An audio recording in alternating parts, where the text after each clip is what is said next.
Hey everybody, this is the Esoteric Cross. I make videos about how to gain your personal power while learning ancient secrets, and if that sounds like something that you're into, please hit the like button and subscribe and gain insight from this perspective in the cosmos. We're going to dive more into the ancient wisdom of Cabala to help find some insight into understanding the very fabric of reality. Join me on a journey through the four worlds of Cabala and their relationship to the elements and the four suits of tarot, unlocking the secrets of creation itself. Cabala is a tradition of mysticism that goes pretty far back. In the early centuries, there were many people who would practice Merkaba mysticism and they wanted to understand more about the universe. This is why there's so much emphasis on the Hebrew language. We see the Hebrew language within the system of ceremonial magic, and I get a lot of questions about why this is the case. It's because the people who were practicing mysticism at that time were very interested in the idea that God spoke the world into existence. They believed that words held a great deal of power. These Merkaba mystics were also very obsessed with the story of the vision of Ezekiel. They were very much interested in being able to have this vision of the throne of God. The vision of Ezekiel is a powerful and enigmatic description of the prophet Ezekiel's encounter with a heavenly throne and the God of Israel. In a vision, Ezekiel was taken to a heavenly chamber where he sees this throne. There he saw the glory of God manifested in radiant light. The vision described different creatures with 4 faces and 4 wings, as well as a chariot with wheels that sparkled like colorful gemstones. This vision has a powerful meaning if we uncover the esoteric meaning of it. This encounter with mysterious creatures in a heavenly chariot is highly symbolic of the worlds of Cabala. In Kabbalistic interpretations, each detail of Ezekiel's vision is seen as a symbol representing different aspects of the divine and the spiritual journey. For instance, the 4 creatures in Ezekiel's vision, the lion, the bull, the eagle, and the man, are believed to represent different aspects of God and the 4 elements. These 4 creatures can be referred to as a tetramorph. And we see this absolutely everywhere. You can see visions of Jesus surrounded by these 4 creatures. You'll see this a lot associated with the solar figure in the middle, commonly represented by Jesus. You will also see this on the world card in tarot, and also the Wheel of Fortune. You can take a deeper look at this and see that we are really talking about the sun and the wheel of the year. The 4 creatures are the 4 fixed signs of the zodiac. Lion is Leo, Taurus is the bull or the ox, the man is Aquarius, and the eagle is Scorpio. Each fixed sign of the zodiac is representing the fullness of the season that it's in. These are representations of the 4 elements. They are corresponding to the 4 worlds of Cabala. There's an important principle to know for this, and it's as above, so below. We, being made in the image of our Creator, contain this blueprint. These 4 worlds of reality can also be found within the self. You have 4 worlds or 4 bodies: the physical body, the emotional body, the mental body, and the spiritual body.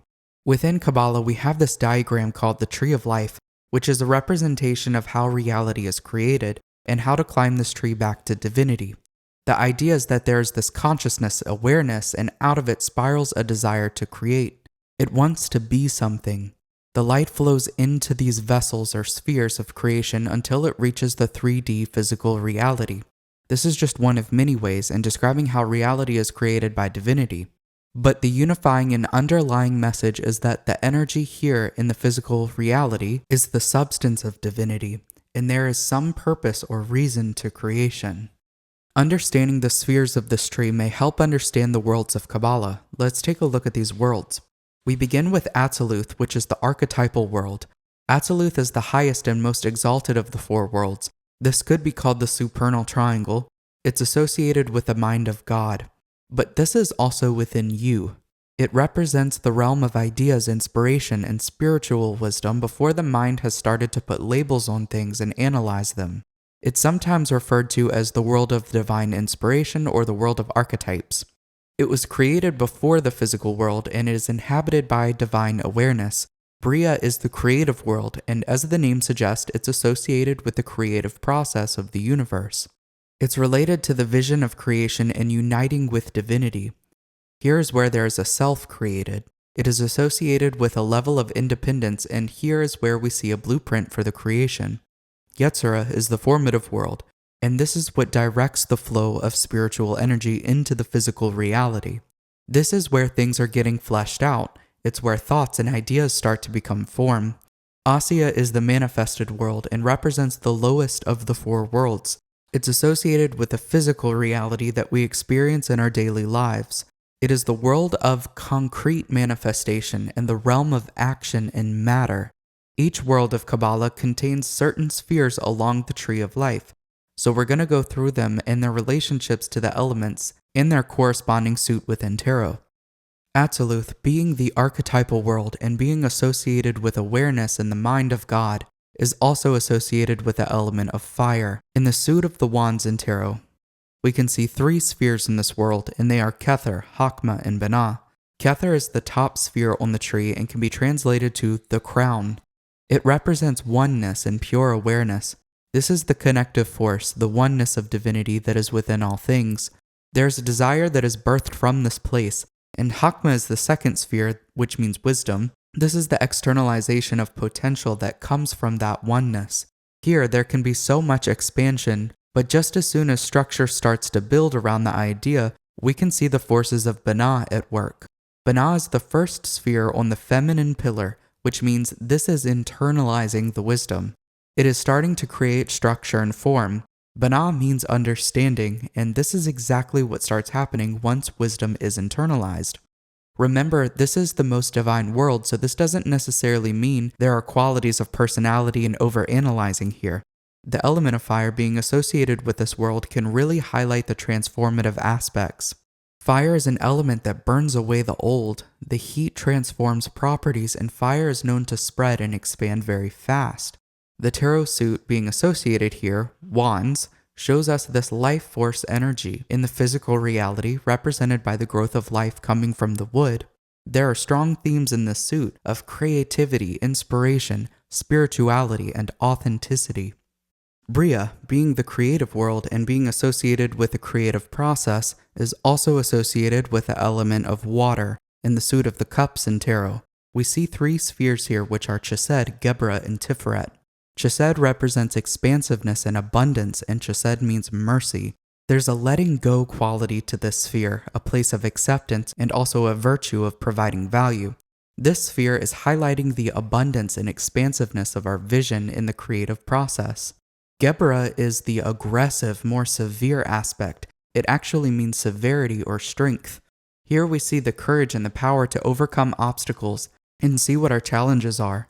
Tiferet is the unifying force between these two. It is related to Christ consciousness, the ego, personality, the heart, truth, care, and the will. It is the conscious mind. It is the power in the conscious power where decisions can be made. Tiferet is the link between Kether and Malkuth, heaven and earth. This is where we see that blueprint of creation. With this world being associated with water, we can see themes of energy following the path of least resistance, becoming aware of where the resistance is, and going with the flow of change throughout the creative process. Water is also associated with emotions, and we can see this throughout the suit of the cups. This is really showing us the path to emotional fulfillment, finding what truly matters in life and what fills us with joy, pleasure, and even the opposites to those. Ultimately, it's showing us a path to emotional maturity. Yetzirah, being the formative world and being associated with the mental layer of reality, is also associated with the element of air. It's also associated with the suit of the swords in tarot. The three spheres in this world are Netzach, Had, and Yesod. It's like the director of where the spiritual energy will flow. If this tool, called the mental body, is clear, then life force energy will grow in Malkuth abundantly. If it is not, then the tree will not bear sustainable fruit. Netzach is representing our victory, emotions, and passions. It is related to movement and will. Had, on the other hand, is more focused on the analytics, intellectualism, communication, and learning. It's about taking in data. These two things are necessary to creation. We have to learn and rely on reason and logic as well as our emotions and how we feel. Yesod is showing the subconscious or unconscious. Yesod means foundation, and this is like the foundation to the fruit of the tree of life. Here is where everything kind of marinates until it comes out to the surface or comes forth within creation.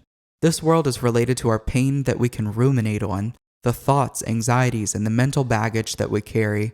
Clearing these things out increases our ability to focus, which is how we change the quality of our consciousness. Air is the element associated here, centered around the mind and communication. We see these themes within the suit of the swords. These cards show us the path out of intense pain and what happens when the pain body shows up. It shows us the path to focus and ultimately awareness. Assiah, being the manifested world and being associated with the physical reality, is also associated with the element of earth and the suit of the pentacles in tarot. The only sphere that we see in this world is Malkuth, which means the kingdom, and this is where the work is done. It represents the body, the creation, the outcome, and the world. It also is related to the 4 elements, which means it's kind of like the microcosm of everything that we've been going through here. These worlds and the Tree of Life energies really just keep going from here. The things that we create contain these Tree of Life energies. Related to the element of earth, this world is all about growth and stability. We also see this theme play out in the suit of the pentacles. There's also a lot of themes of prosperity, work, health, and materialism. It's not only the result in the manifestation, it can be viewed at as the point of realizations and an opportunity to start awakening. These worlds are so interconnected and interdependent on each other. You can even think about something you want to manifest in life, and not only does it follow this process, but it also has specific aspects to it within each world or element. For example, let's say prosperity is something that you want to bring about in your life. There's a level of spiritual and fire energy in there. How do you transform situations? How do you find your drive and energy to get up and get things started? Where do your ideas come from? There's a level of water that can represent the creation process, but also, how do you deal when things change or don't go your way? How do you stay flexible, accepting, and work with challenges rather than against them? There's this element of air that will urge you to look at your thoughts, become aware, and hone your focus. What do you need to learn? And of course, earth, where we gain our stability, set up our foundation, and do the hard work, and we see the growth here. These are all aspects to anything in life that you want to achieve. There are 4 fundamental aspects of the foundation of the universe, which is why they are representing the throne of God. They are the 4 corners of the universe, the 4 bodies, and the 4 worlds of reality. I do have a small course on Cabala which starts Monday, May 5th, so if you're interested in learning more, make sure to check out the link in the description below to sign up for that course. Also, you can see the other courses that I offer down in the description below, and if you want to work one-on-one with me, I do offer coaching as well. There are links in the description to that, as well as to where you can book a tarot reading with me. I'll also leave the link to my Patreon if you're interested in some live streams, and hope there was something new that you were able to take away from this video. If so, please hit the like button, leave a comment, and subscribe for more content. Thank you so much for watching. Until next time.